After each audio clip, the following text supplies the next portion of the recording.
Not all superheroes wears capes. Some wear wellies. Wellies.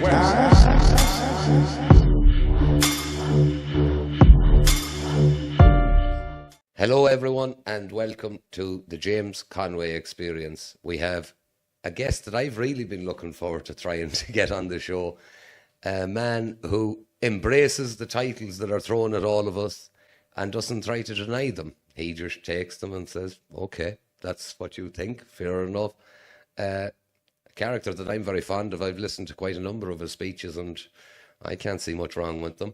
The leader of Clonairon, Mr. Justin Barrett, you're very welcome to Sligo. That is me indeed, and I'm very happy to be here, James. Well, it's a pleasure, and what we've done basically, just so all of the audience knows this morning, we have travelled around little bits of Sligo. I've showed you kind of what's going on the ground here in Sligo itself, and we've talked a little bit about the project that I'm running here, and we'll take a gander around now when we have the podcast done, and I'll just show you what we're up to.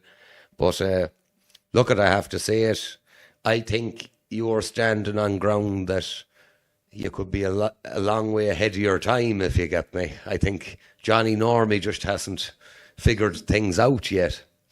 Yeah, I'm aware of that, and I'm under no illusion that I speak for on behalf of, or even to Middle Ireland, or to the electorate as it currently situates itself. But I do believe that when people say, for example, that I'm wrong about things, is that there's a phrase that I use for it, is that being right too early sometimes looks like you're wrong. And that's been true of things that I have done and said in the past. And I think it's going to be true of what I'm doing and saying now too, which is that right at this moment, I might appear in terms of the dissident right or the nationalist movement to be very much on an extreme level, especially in terms of optics, because I don't think there's anything actually extreme in what I'm actually saying. I don't know what its electoral appeal is, but and I'm not really particularly interested in testing it, other than to say what I believe and to say what I think is true. But optically speaking too, I don't particularly pay too much attention as to what I appear to be or what I can be presented as being to the general public. Again, so long as what I'm doing is honest. But I do think that we are not very far away from people being forced to, whether they like it or not, to realize that what I have been saying, what I am saying, and what I will continue to say is exactly where the problem is, where it came from, how it happened, and more importantly, because this is something that I don't think our side has addressed significantly enough yet. We're only at the beginnings of elaborating some kind of perception of that, is what to do about it. And in particular, when we're saying to the Irish people that the situation they're in now is a mess, and people are beginning to realize that it is something of a mess, is what do we want to present to them in terms of where we ought to be as a country and as a nation?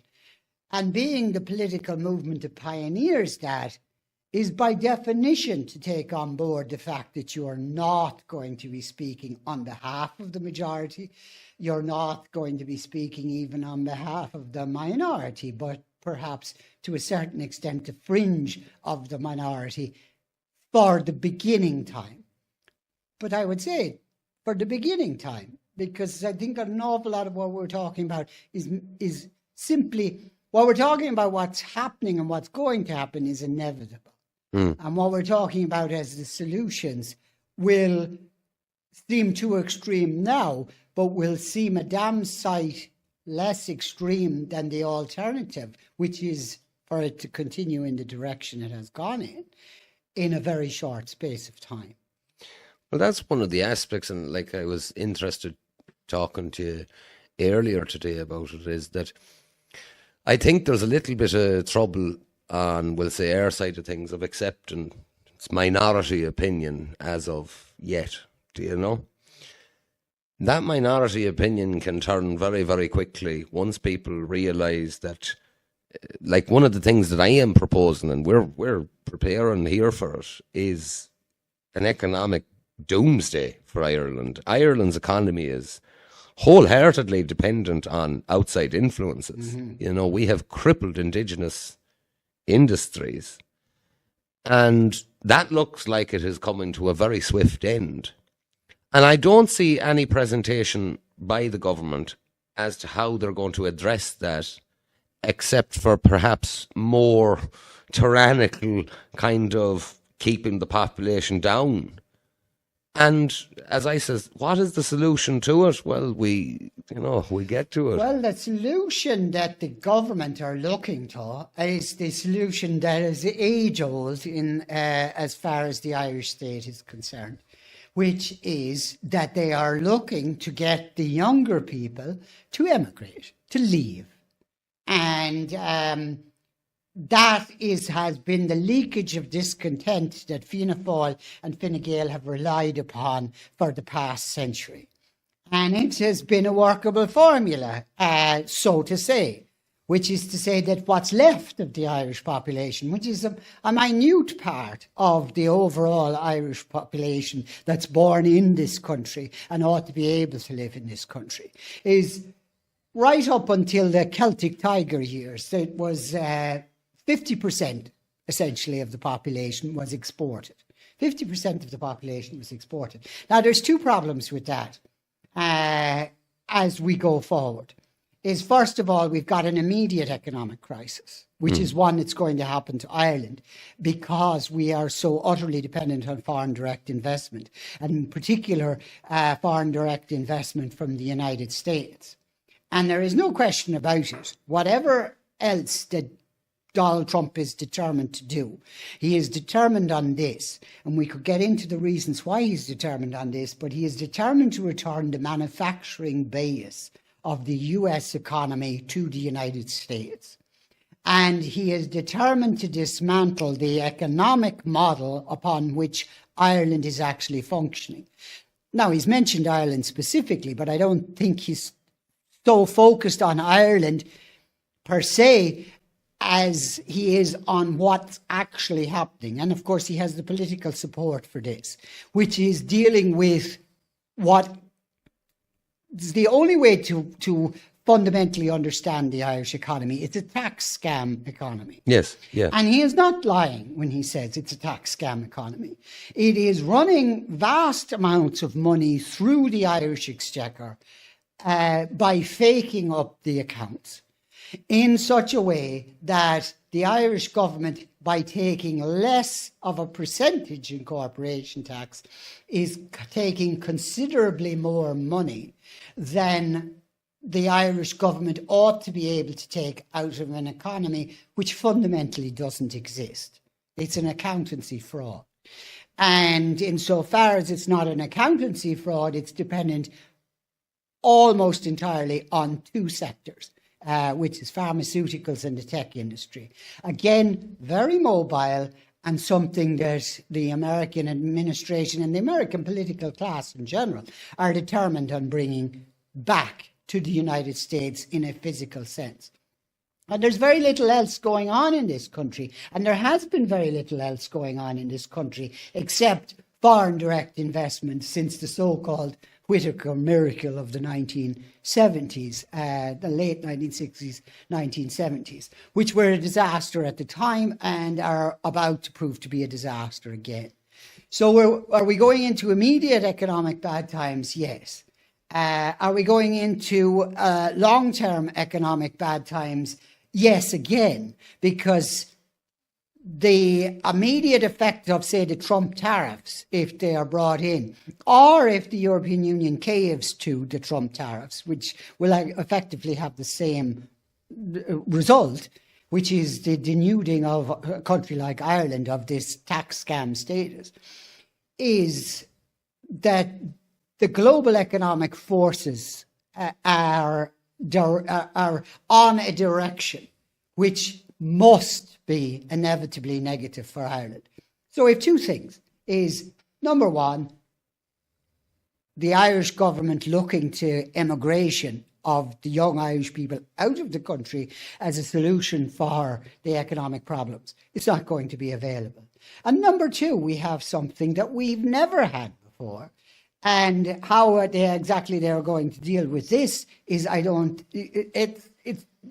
they haven't even conceived of it as a problem. Never mind to understand it. Is, okay, you can leak discontent by immigration, but if you're bringing in hundreds of thousands of people in a mass immigration style system, yes, and you're doing that into a welfare state system, yes, where is the money going to come from when the tax scam economy collapses? Yes. You can't leak that discontent. They just won't simply go back, because they're not going to the United States or Australia or Canada, who are already loaded down with their own immigrant population coming in there anyway. They are going to be here, and they are going to be here in huge numbers, expecting to get the same welfare payments that they are used to, in a scenario in which the Irish government are not going to be in a position to pay those welfare payments. What happens if this is tied to massive inflation, which I think is going to happen? Because they are going to get their same welfare payments, which I believe we're going to be unable to pay anyways eventually. Eventually, yeah. However, if the inflation happens preceding that, the welfare payments that are being paid, they're not going to allow those people or Irish people to have a standard of living of any description. Well, they can't possibly, because it's quite simple. You can have a welfare state in a homogenous society, or you can have free movement and no welfare state. Because the free movement of people and capital and so on and so forth is based on an efficient capitalist economic model. That's how it functions. Now, whether it functions socially, or whether it functions societally, or whether it functions in a human manner is entirely separate from whether it functions economically. But you could say that in a scenario where you have free movement of capital, free movement of people, is that a scenario of economic efficiency? Arguably it is. Arguably it is, but in the context of actually destroying the fabric of that society and nation. But if you have a welfare state and you have free movement of people, that's not sustainable in anybody's notion of economics, because you have people coming from much, much poorer countries for whom welfare in Ireland is vastly superior to any possible employment prospects they could have in their own country. And you're taking in huge numbers of people who, even if the economy were functioning, they are not economically functionable within the context of a functioning economy anyway. So what's going to happen? Well, you can either inflate that away, which is to say you can inflate the buying power of it away, which is exactly what the European Central Bank did during the entire COVID crisis. They just simply created money, made them the money markets awash with money, which of course devalued money. Anything that's scarce is valuable. Anything that's just constantly being produced becomes common and not valuable.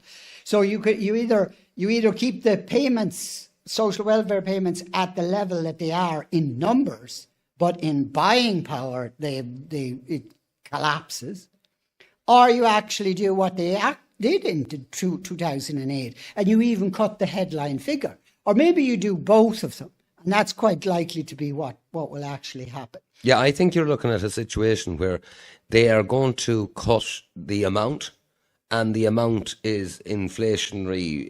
Its value is way less. I think both of those things are going to happen at the same time. Well, everybody, working, non-working, welfare, are well off has to have noticed that in the past few years, and in the past few years, we're not talking about an economic crisis. We're actually talking about a time which we have been told that we are on the pig's back, as it were, economically speaking.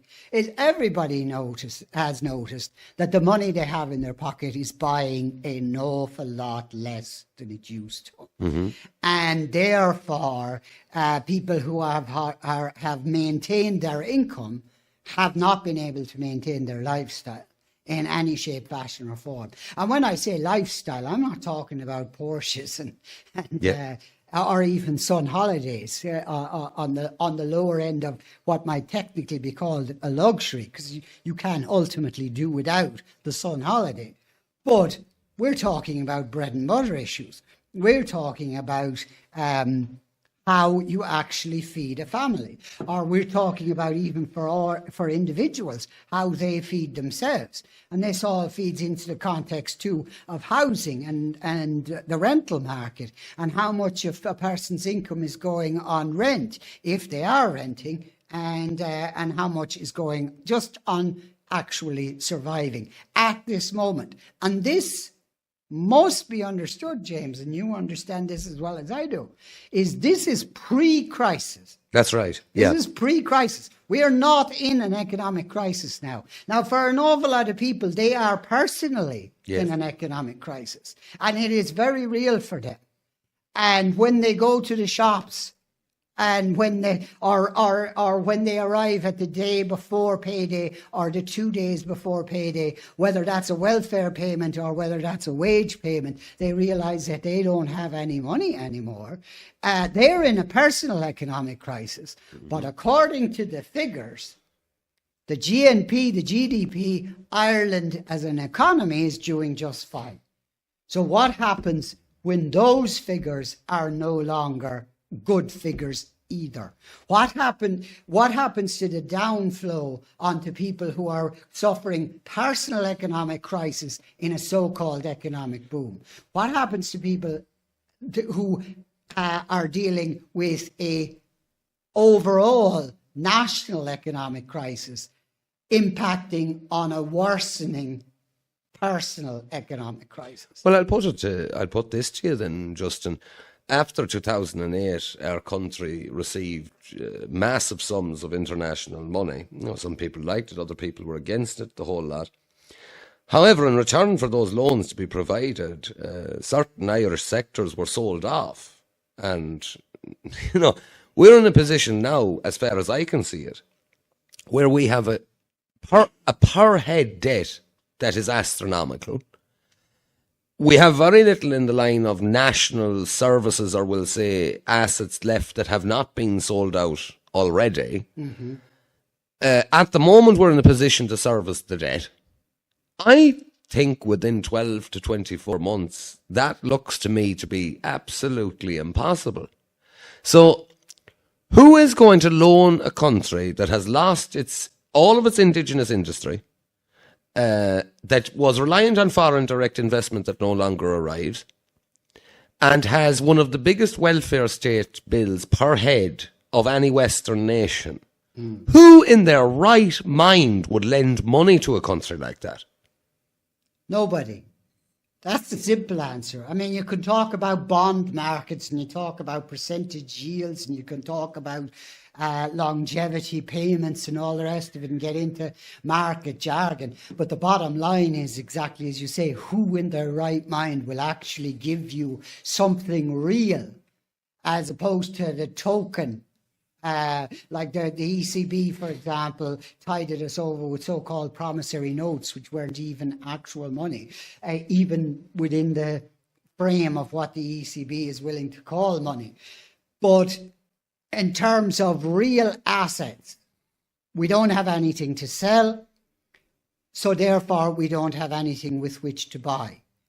And we have this huge debt. And any normal person, this is the weird part about the Celtic Tiger years when they were happening, however fake they were, is that any normal person in a situation where they suddenly had a huge increase in the amount of money available to them. But they had, on the other hand, this huge debt to one side. Might have paid off extra. Might have paid it off. Yeah. Or paid it off as quickly as they could, with a view to, well, if I'm ever stuck again, I can go back to the same people and I can say to them, look, we paid you back the last time, so we'll pay you back this time.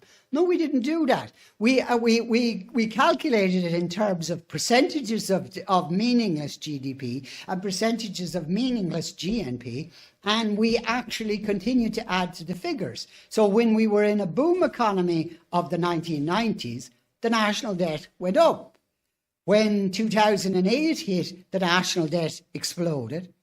When the so-called period of austerity softened off and we went back into economic growth as such, much less than the boom, but economic growth nonetheless, we continued to borrow money. And as you say, we sold off state assets. We became more and more dependent on foreign direct investment. We narrowed the foreign direct investment that we were looking for to extremely mobile, because at least, back in the 1970s, when the foreign direct investment was, say, in car assembly plants and things like that, at least if we weren't making things from the get-go, we were at least constructing something. But the tech industry and the pharmaceutical industry can go like that. It can move like within 7 days to 2 weeks if it wants to. And in that context, there is still hanging over us all this huge debt. And if people were brought to the realization that that is, in fact, circa €48,000 per person. Mm-hmm. And that is serviceable on a yearly basis. Yes. In other words, you don't get, for example, if you take out a house mortgage, maybe that's €300,000, €400,000, if you can get it. Most people can't get a house mortgage now, but let's suppose you could. That's paid off over a 30-year period. But the rollover period in the bond market, the rollover period in national debt, is you need to pay that off and borrow it again within a year. Within a year. When the repayment time comes and you try and roll it over, which is to say you go back to the bond markets and you ask them for some more money, and there isn't any there, that 47,000, 48,000 per person in the country comes directly to your doorstep all at once. And the average person would know that if they owed €48,000 and they had 12 months in which to pay it, that they were in deep, deep trouble. But because it's put in fiscal terms, and because it's put in national budgetary terms, and because the ECB uses market jargon like bond markets and rollovers, as I said, to surround it with, doesn't change the fact that within a year, you're either going to have to pay off that 48,000 or you're going to have to find somebody willing to lend you that money again.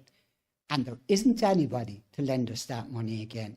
And that's going to be on a national level. So the government is going to have to pass that 48,000 debt on to the average person somehow. And it can only do that by two means. One of them is taxation and the other is cuts in spending.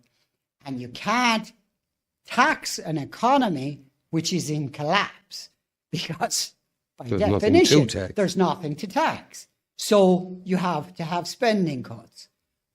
What kind of spending cuts are you talking about? When we had the kind of spending cuts we had during the what we can call, comparatively speaking, the shaky period from 2008 to 2013, 14, 15, compared to what we're going into now.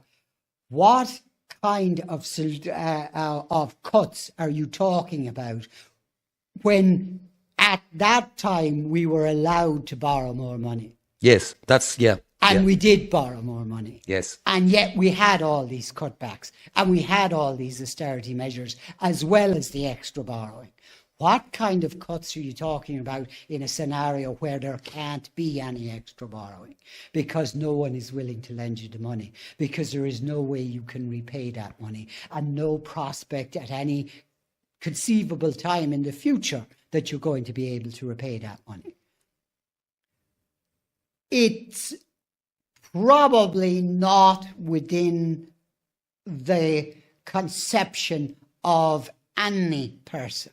Well, the only economic situation we would be in. No, but the only period of time that I can historically draw from and say, we're looking very likely at that is you go from the late 1890s with Germany, and they had a relative economic boom, and it was all principalities up until that point, and then they drew the principalities together, they got the nation, they still had a bit of an empire at the time, and then, you just go through the calendar of events. You had World War One, and then at the end of World War One, they put reparations on them. Similar to what happened ourselves in 2008, we had the reparations, we had to pay them back. Yeah.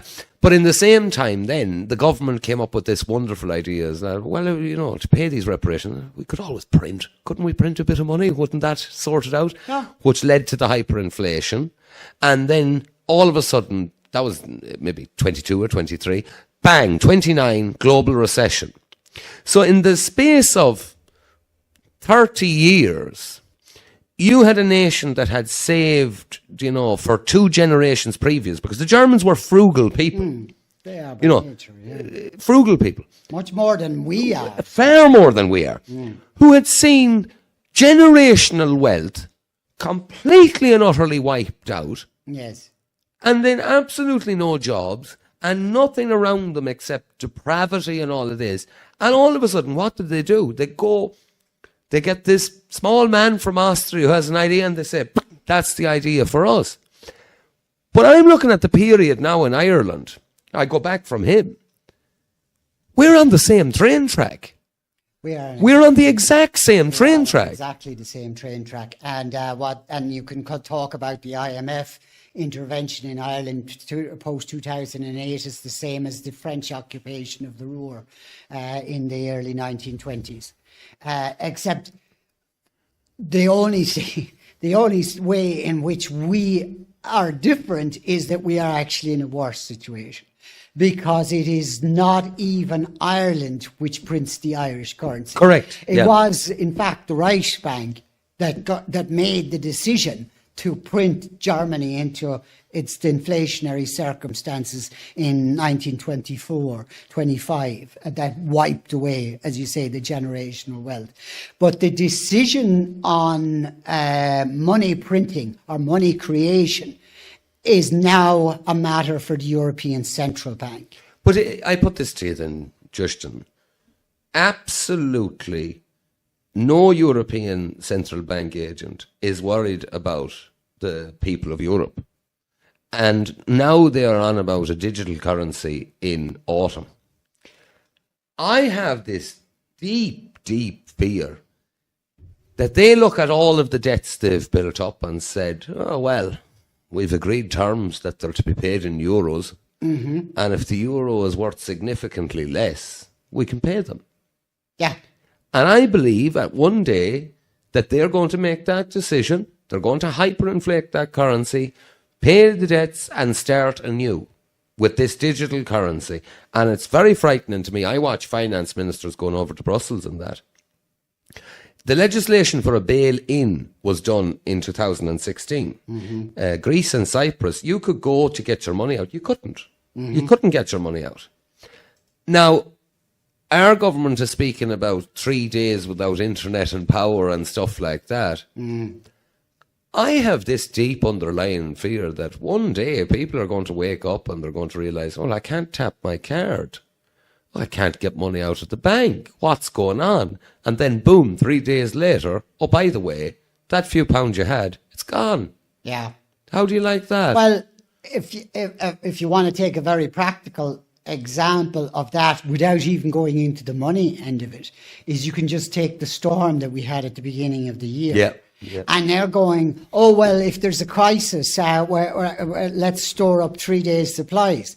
Wait a minute. People were left 3 weeks, 4 weeks, 5 weeks, 6 weeks. Yes. Without access to anything. Yes. Without access to electricity, without access to water, without access to heat, Yep. and so on and so forth. And the infrastructural basis on which just the electricity supply in this country couldn't be brought back online for months. Well, People. I thought it was very telling how in that 72-hour video, your one says, and have a Swiss Army knife. I started laughing because I said, after the bloody 3 days, you're going to need it at this stage. It's ready to go. There's another aspect to it too, Justin. Have to pick your brain on it, is timelines. I'm not going to be the bearer of bad news or anything, but people are not panicking. And I'm very sorry to say it. Like, I was watching last night, yourself weren't in attendance at the Black Forge for the new wing to be launched and all the rest of it, and have the heels up and the pints and all that. Yeah. I am absolutely frightened at how few people actually can see the next steps and how quickly they're going to happen. Yeah.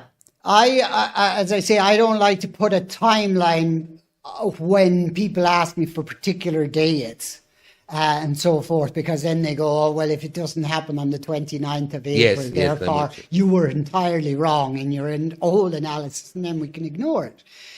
There are certain things that are happening inevitably, and they're happening very quickly. For example, when we talk about foreign direct investment, specifically for the Irish economy, yes, it's fallen. Leave outside a general global economic collapse. Leave outside the notion of a vastly inflated euro currency to wipe away the European Union's debts and the debts of all the nation states of Europe. And to look at the United States as well in terms of the de-dollarization. The fact of the matter is the United States actually owes more money now than everything within the United States is actually worth. Yeah. So if you sold every piece of land, every house, every factory, every car, every bicycle, they would still be in some amount of debt.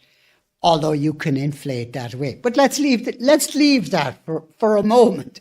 Park that, because that as a huge deal.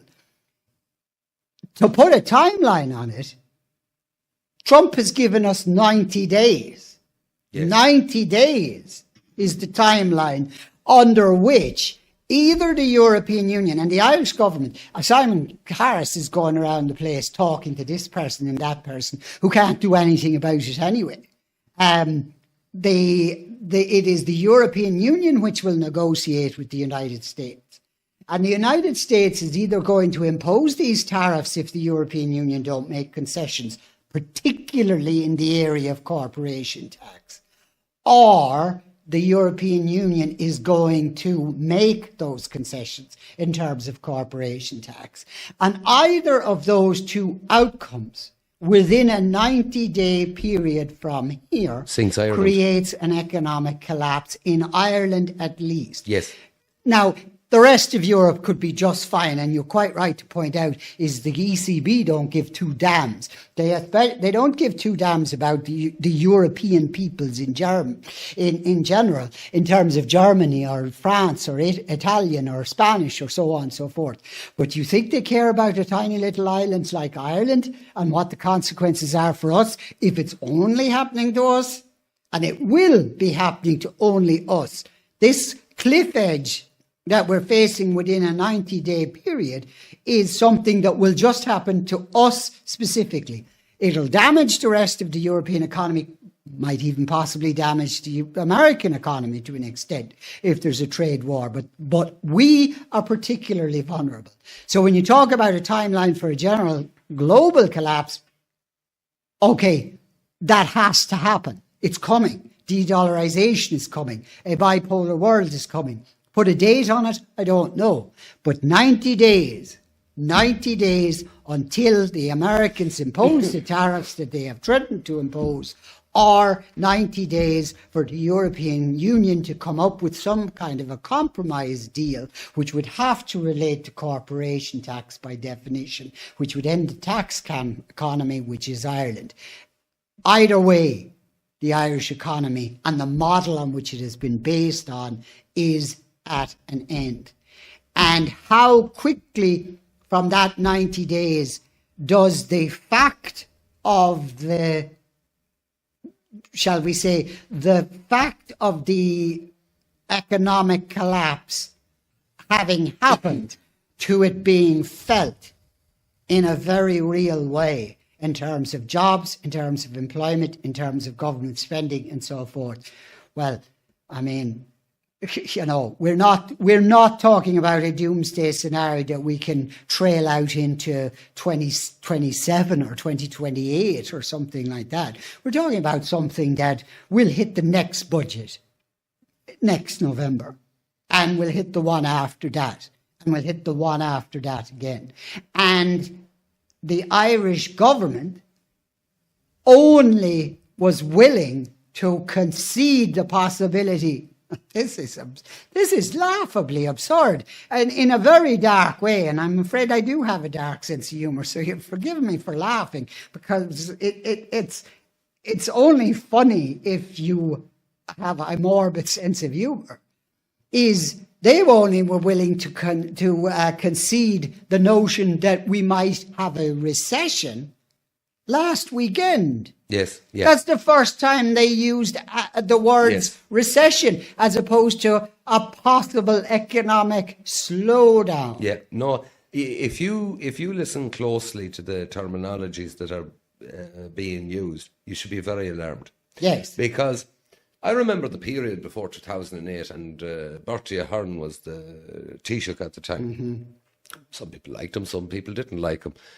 But I remember a journalist putting it to him, are we too reliant on the construction sector in these global headwinds or something along the lines of that? And his response was pretty much, if you think that way, you should jump off a bridge. Yes. That's how unaware they were of what was about to happen. So the alarm bells for me, if they're telling you, oh, well, you know, there could be a recession. What that screams to me is it could means will, and the fact that you're saying that frightens the living life out of me, because you know it's going to be far worse than a recession. Exactly, because the Irish government, historically speaking, right from the foundation of the state, has always overpromised and underdelivered. That's so right. If yeah. they're promising a bad time, that's a very bad time. Yeah. If they are promising cutbacks, what they actually mean is that's gone. That thing is gone. Well, it's not being cut back, it's gone. Well, apart from that as well, you have to look at the country that you're reliant on. And we are reliant on America. And I don't think people understand with Trump. You mightn't like him or you might love him. But he is a symptom of what's happening. And what's happened in America is the working class have lost everything. Mm-hmm. They no longer have the capacity for the American dream or the owning of the home or any of that. And what Trump came along and done is promised it all. Mm-hmm. And the position that he's left in now is what's called Hail Mary economics. It's like, you know, the American football. Yes. You run the American footballers up there and you throw the ball and you hope that one of them catches it. Yes. But they may not catch it, but the game is over. You have to do something. You have to do something. And I don't think people in Ireland appreciate how fundamentally, fiscally redundant America is. Mm-hmm. They are finished. Yeah. If you look at their currency, their bonds, the amount of money owed outside of the state that's held by China and Iran and countries that you'd never think would be holding American bonds. China and Russia at the moment have the capacity one day en masse to sell everything that they own and destroy the American economy. Yes. Essentially. That's the fundamental truth. Yes. And that's the country that we're reliant on. Yeah. Now, you have a tariff war between America and China at the moment. Mm-hmm. Why has America bases all over the South China Sea? That's to try and choke China. That's their kind of bully tactic to say, listen, we can argue, but we need to be friends because this could go south very quick. The American economy as a concept is over. Yes. It was an economy that was based entirely on consumption. And now you're in a situation where they can no longer consume because they can't produce the goods to be consumed, and they're going to have to tariff the country that's producing the goods. So what happens next? Like, for instance, Trump is on about bringing back these manufacturing jobs. What jobs? A modern factory has very few jobs. So you have these, I don't want to say idiots, but they don't understand. They're in Detroit. They lost their job in the car factory 20 years ago. They remember a production line with all their buddies, and everyone was drinking tea at 10 o'clock and 1 o'clock, and we all had work, and we were going home to the missus, and everything was great. And they hear Trump saying, I'm bringing the factory back. And they say, yeah, that's good. Every one of them has been replaced by a robotic arm. Yes, yeah. It doesn't matter where you put the factory. They're not going to be working in it. Yeah. And you add in to the unreality of that situation as it's playing out in the United States, the total unreality of what he has promised compared to what he can actually deliver. Because, you know, when he says bring back the manufacturing base to the United States, and they, to a certain extent, he's going to attempt to do that. But insofar as there are jobs there, they are third world jobs now. Yes. And the American people aren't going to work at those levels. No. Then you come over to a country like Ireland and you have a media commentariat talking about the Trump tariffs and the Trump Hail Mary pass, as you've described it, which is a good analogy to use. And they are trying to pretend, and indeed they're all in agreement on the pretense, that this is somehow something that crazy Donald Trump is doing, because Donald Trump as an individual person is just that capricious and just that irresponsible. Yes. As opposed to he is responding to a economic pressure cooker that he's actually in. Well, if one thinks about it logically, and nobody wants to admit it, and nobody wants to say it to the Americans either, they're at the end of empire. That's all it is. That is it. So you take the early 1900s, World War One. Well, the Americans were able to lend the money to the European countries on both sides who were involved in the war because they weren't involved in the war. Then you move on through the period before World War Two. They were able to supply the manufacturing base, sell the vehicles, and build all of these other countries into debt. And then what happened? Europe and Japan, the only kind of people who were in competition to America, were bombed into oblivion. They were flattened. So the Americans came up with the redevelopment scheme. Well, who was given the loans? Oh, America. Yes. So America is giving these European countries the loans for redevelopment. And then all of a sudden you have the 50s and 60s where you have America as the main production base in the world. You have this hegemony of, listen, we'll tariff you on this, you tariff me on this, but we'll protect your shipping lanes and all the rest of it. The American people can't get their head around that. They benefited from the industrial bases of the world being bombed into oblivion. The reason they were so great was because everyone else was over. Yes. And now you're in the modern situation where you have actual, genuine competition. You have China, India, Africa to some degree has been colonized kind of by the Chinese, but it's coming up a little bit. Then you go down through all the South American companies, and all of a sudden, America doesn't look so great because there's competition. So what does America have? Well, it has the largest military in the world. Does it? Because you take the BRICS nations, Brazil, Russia, India, China, South Africa. You're in a situation now, do you have the largest military in the world? Because you have all these countries who are willing to work together.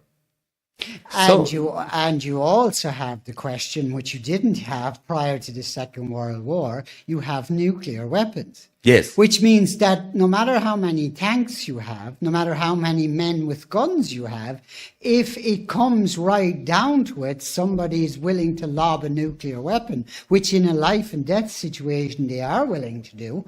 The Russians and the Chinese, even the North Koreans, have those weapons. So the option of outspending on military hardware of a conventional nature, and indeed we saw in the Ukrainian-Russian situation the extent of the US support for the Ukrainian side in that, and the amount of money they actually spent to no significant effect.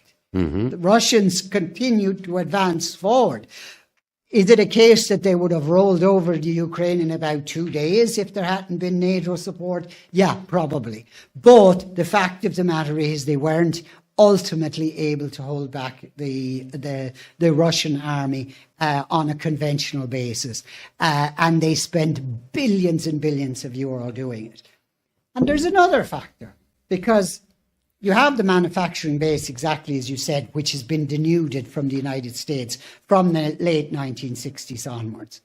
But you also have, coming out of the Second World War, the emergence of the United States as the reserve currency of the world. Yeah. And that's where their borrowing ability came from. Because the reason why, for example, bankers are not that stupid. They know that the United States borrowed more money than they could possibly ever pay off. Yes. But the notion was that if the Federal Reserve continued to create more dollars, well, the Chinese would buy them up, and the Russians would buy them up, and the European economies would buy them up, because that was the global currency of trade. And so everybody had to hold a certain amount of dollars in their shall we say, current account in order to do foreign trade with the United States and indeed with each other. But here we are now entering a period of de-dollarization, because the American economy can no longer maintain its position as the reserve currency of the world, which means that the United States debt, which is not tolerable as the reserve currency of the world, is most certainly not tolerable when it's no longer the reserve currency of the world. The Chinese don't have to hold any dollars. The Russians, the insanity of this was that the Russians were holding a certain amount of dollars because the United States was the reserve currency of the world. And the Biden administration militarized the dollar. Yes. And essentially said, all the dollars that the Russians are holding are now worth nothing. Yes. Because we say they're worth nothing. Could they do that? Yes, of course they could do that, because you can do anything in terms of currency. But the problem with that is everybody else looked at the dollars in their account. Yes. And went, if the Americans will do that to the Russian dollars, they'll do that to ours. Yes. So we better get the hell out of this dollar. And hence why now you have Saudi Arabia and countries that had never ever transacted for resources in any other currency than the dollar. They frightened the living life out of people. They did, and rightfully so. Yes. Because they tried to use it as a weapon of war. And two things happened. Number one, they tried to use it as a weapon of war and it didn't work.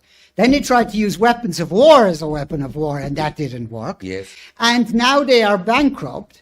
Yes. And tied back into all of this is this small little island on which we have to live on, which thought it could simply vampire economy off of American wealth and off American debt. Well, I'll put a few things to you, Justin, and I look at America very closely. And all of these things said to me, there is an empire that is in the death throes of dying. That's all it is. Ron DeSantis, Florida governor or that, a couple of weeks ago, all of the migrants that they've put out, and fair enough, that was their policy or that, introduced new legislation to allow 14-year-olds and 12-year-olds, whatever, to work the fields. Now, we're in 2025 and we're coming up with child labour legislation all of a sudden. Another one, the Ukraine war. Look at it from a logical standpoint. They looked at Russia and they said, well, can't really go nuclear because they actually have more than us. Can't really go conventional because, you know, a lot of guys have tried it over the years and it hasn't exactly worked out for them. So they went financial and they lost. Yes. They have entirely lost. Like, I don't think a lot of Irish people certainly don't know it. Russian gas and oil goes to India and India sells it to Europe. Yes. That's all that happens. Yeah. You know, That's the way around and a lot of the time it's not even going to India. It's just that a middleman from India makes the transaction and then sends it to Europe. Yeah. Anyways, So it goes on, a different signature goes on the receipt. it's a middleman. That's all it is. Yeah. And then there's Trump. And I have to say it. The tariffs are the last throw of the ball. There. There is nothing left. Yes. Their economy and everything that they stand for is entirely over. And not one politician in America has stood up to the American people and said, listen, we were an empire, make no doubt about it. We're finished. It's over. The game is played. The country now is filled with a population that is predominantly overweight and sick. The jobs that used to be done in this country have gone to other countries that are far more productive than we are. Nobody wants to talk about this. There's a fantastic documentary on Netflix. It's called American Made or American Factory. It's where a Chinese windscreen billionaire bought a place in Detroit and employed American people. All they were interested in was unionizing and getting rules and regs about when they could have their tea break and how mean the Chinese were. The Chinese have ate their lunch. They have done what America was renowned for, which was manufacturing. Yes. And they're better at it. They're quicker at it. And the American mind can't get their head around this. Yes. It's over. Yes. And that's why the Irish commentary talking about it being a Trump tariff is an illusion in and of itself, because Trump's signing the executive order, but how come nobody in Congress is saying don't do that? That's a mistake. That's a disaster, because nobody has any other solution. There is no other solution. There is no other solution. You see, and this is the sad reality of it. And it is a sad reality of it. What happens when the empire is over? The Crusade. Yes. That's what happens. The Crusade happens. You whip up the patriotism. You say, we need more land. And what are you hearing now in the modern age? Canada, 51st state. Greenland. I'm taking back the Panama Canal. All of this nonsense. Yes. The truth of the matter is, game's over. Yeah. And if you can go through every tariff in history, I've read economic books on it, and there's a study. Why was this tariff introduced? What effect did it have? Was it good, bad, indifferent? Absolutely no economist can tell you if it's a good tariff or a bad tariff. The only thing that happens is you introduce it, and the economic conditions at the time will either go with it or totally collapse. That's all that happens. There's a reason why the predominant car in America that's driven is the pickup. Why is that? It's because the profit margin on the pickup is far higher than the car because of the tariff regime. Yes. And they literally had to brainwash rural Americans into thinking you need a pickup to maintain their own car industry. Because the truth of the matter was, American cars could not compete with Europe and Toyota on efficiency, on reliance, on any of these things. So what did America do? America slapped a massive tariff on pickup trucks that Europeans and the Japanese couldn't sell them in America. It was far too expensive. And then they coddled the American mind into thinking, you're Billy Big Bollocks, you need a pickup truck. Yeah. It's the American. It's the American way. Yeah. Yeah. People, No, but I'm not in politics, so I don't have to win them over. And people are stupid. The vast majority of people don't know what goes on anywhere, let alone in their own country. They don't know what goes on in other countries. We have tied our economy to an empire that finished maybe 15, 20 years ago. Yeah. And That's it's not the like truth. this hasn't happened over and over again throughout history. Of course it happened. The Greeks, it happened. The Persians, take all of them. Or in more modern times, to take it in globalist terms, is we have the rise of the Netherlands. And how does a small country like the Netherlands become the dominant world economy? Because it is the centre of trade, and the Dutch guilder was the reserve currency. Yeah, of the world. and technological advancement. And when the military ability to, it was an Anglo-Dutch war, essentially, that ended the reserve currency status of the Dutch currency.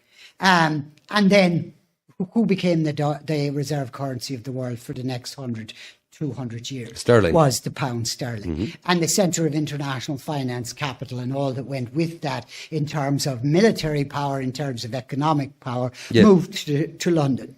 And what happened exactly in the time frame that you're talking about, as America went into its upswing in the run-up to the First World War, during the First World War, between the two World Wars, and then finally capped off by the Second World War. The United States becomes the centre of international finance capital. The United States becomes the reserve currency of the world. At whose expense? At the expense of the British Empire and the pound sterling. And what happens to Britain? Britain goes from being considering itself 20 years on from it, when it actually was a world power. It went into the Second World War in the belief that it was a world power that it wasn't. No. And it collapsed extremely quickly. The empire territorially was gone by the end of the 1950s. But by 1945, the empire was gone economically. Well, The Americans had already. I'll put another and it's one. happening again. Yes. Only this time it's America's turn, and the BRICS countries are coming together with a view to managing that collapse in a way which takes them out of the globalized catastrophe that's going to happen to everybody else. And as you say, then you've got this attempt to save the situation through tariffs. And there's no significant political opposition in the United States. And the reason why is because Donald Trump is not being capricious here. He is making that last throw because it is the only last throw that there could have been. And somebody else would have had to do it if he didn't do it. Well, you see, this is where people get confused. They look at America and they think it's the centre of democracy and all that. America is an oligarchy that has elections. Yes. That's all it is. You can vote blue or you can vote red, but they'll be doing what we tell them anyways. Yes. So it doesn't really matter. But on a historical point, when it comes to the crashes of these, and you talked about the Dutch and the English and then on to America, that there's a very interesting thing. But of course, you can't say it on RTE because it's very controversial. In the 30 to 40 years preceding all of the collapses of these empires, open homosexuality in society and a drug crisis always happens. Yes. Moral degeneracy sets in. Always happens. Always happens. So if you go, the British Empire really fundamentally ended in World War One.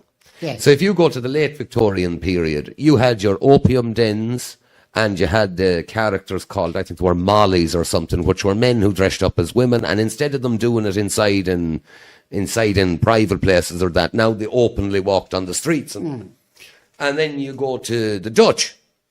And there's a reason why Amsterdam is the capital of degeneracy of the world. I'm sure there's lots of good reasons to go to Amsterdam, lots of nice things to say, but nobody ever admits to having gone on a holiday to Amsterdam. Yeah, that's and there's a reason for that. Well, no man does anyway. No. Because everybody will look at you and go, was it Thailand or Amsterdam? Was that the choice you made between the two? And it's because there's an assumption there. But that There's was an assumption that you didn't go to see windmills. Yeah. Let's put it that way. But you see, that was the fundamental thing at the end of the Guilder. It was that period of time where these drug houses and just total promiscuity became, totally acceptable. It's fine. These are signs of the death of an empire. And as I says, America, fair enough, we have tied ourselves to America. When we tied ourselves initially to America, America was a pretty religious fundamentalist state of mind, which was work hard, go to church on Sunday, work your job in your factory, fair enough. We tied to that because we were a similar kind of culture, except we didn't have the work to go to. We were working the land or working the fishing boats or whatever. Now, we have mirrored their absolute decline into degeneracy. Yes. Okay? Here's the kicker, and most people don't travel to America to see this. American infrastructure is collapsing. If you go to New York or one of those places, San Francisco, the infrastructure is absolutely collapsing, and the society is collapsing. Now, we think we're very clever, that we're cleverer than the Americans because that's not happening here yet. Yes, it is. Take a look around all of Ireland. Where was the infrastructure that we got from this financial boom period? Now you have a children's hospital where it's quite clearly, an exercise in corruption. It's how much money you can pull from the state to do a job. That's all it is. A bicycle shelter, hundreds of thousands. All of this money is going to cut off very shortly. And the Irish people are going to look around and realise how little they actually have. How many households are trying to pay a mortgage or renting a house at the moment, and the only reason that they can is because of the work that they have? First thing that's going to go there is the care, because most of these people is on a, what is it called, PCP or something like that, weekly payment, and they're waiting to get the lump payment at the end. Well, what if I put this to you? What if you go to the garage and they're not going to roll on the credit? They say, can't take that as trade-in because there's no way I'll sell it. Yes. So you come up with that back payment or I'll take your care. How does that sound? Yes. Because that's exactly what's about to occur. So when you hear Schwab and all these fellas telling you you'll own nothing and you'll be happy, they're indicating what's about to occur. You will own nothing. And you have characters like Musk and that. People think he's a clown. He's operating 20 years ahead of himself. He's on about these taxis, self-driving taxis and all that, and everyone is saying, well, who'll get in one of them? You will. Yes. Because you'll have no bloody car, mate. Option. Yeah. Do you know? Yeah. That's why everyone is looking at him and Trump at the moment, and nobody's realising what Musk's game is. It's to bankrupt the entire country. When you have no car of your own, when your state isn't able to build a train track, the oligarchs will come in and provide. That's what happens next. Terrible state of affairs. But it's a rented thing, and we all, on the simplest level, we already have that. Let's take a reasonably advanced thing, which is like the common possession of a home computer. Yes.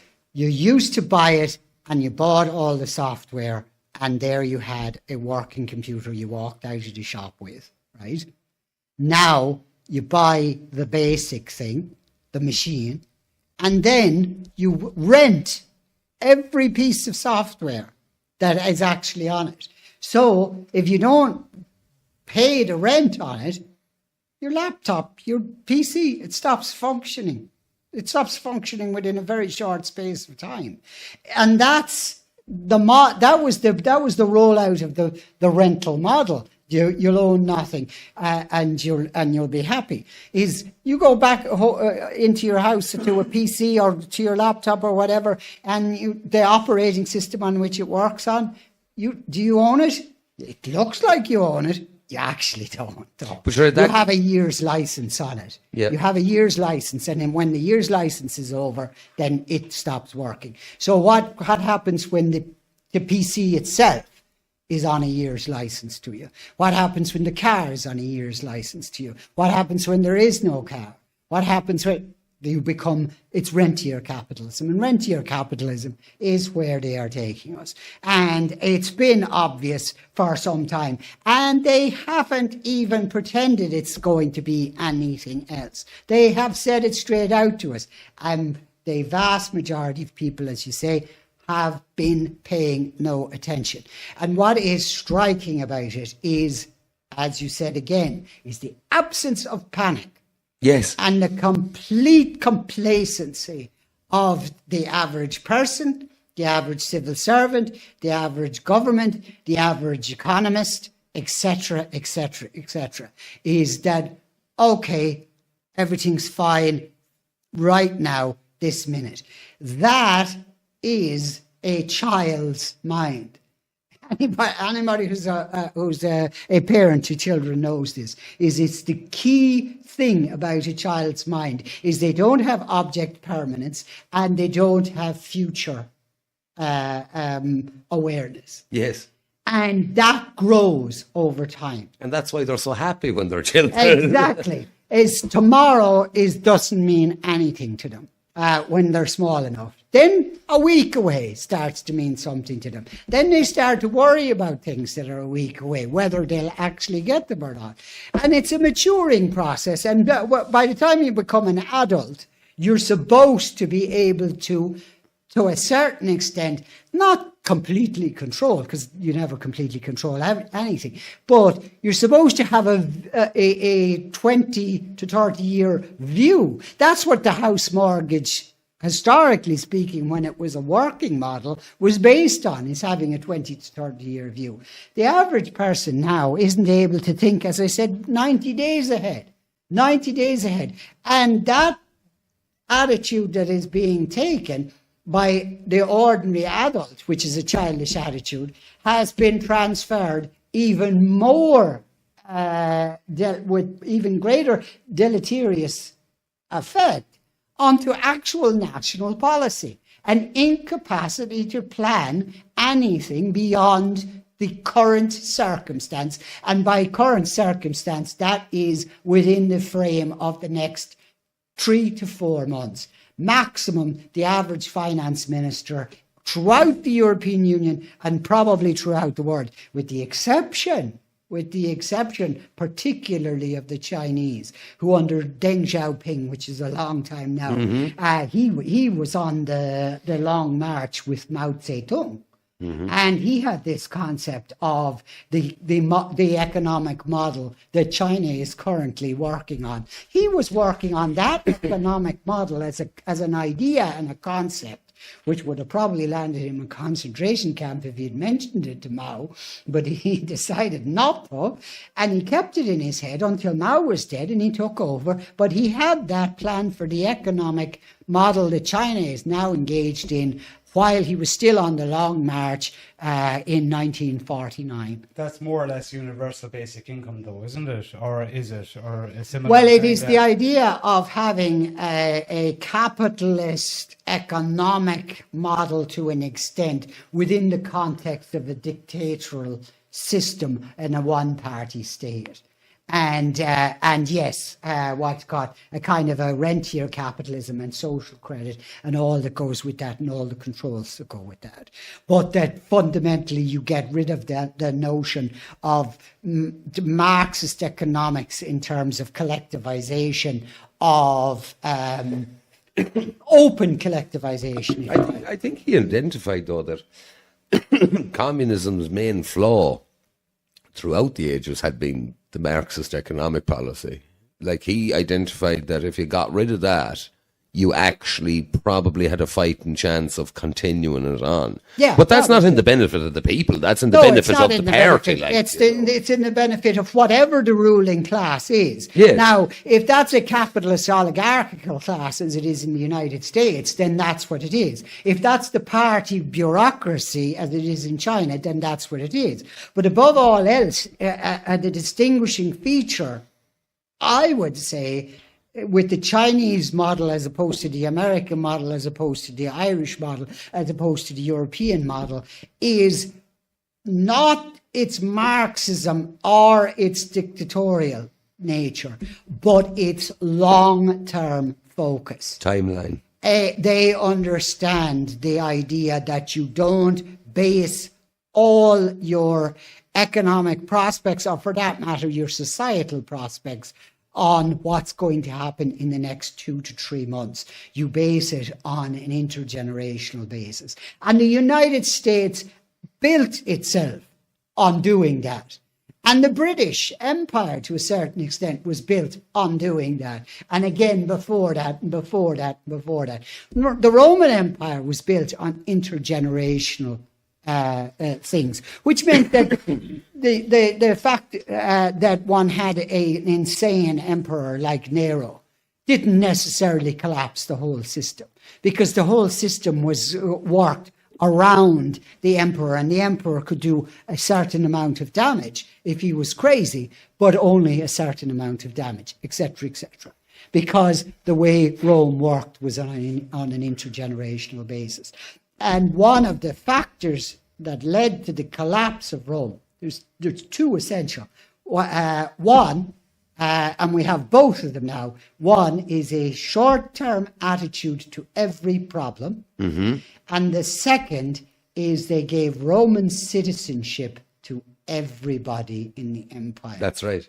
And let everybody in, regardless of where they were from, and regardless of whether they had any loyalty to Rome other than acquiring this citizenship for their own purpose and benefit.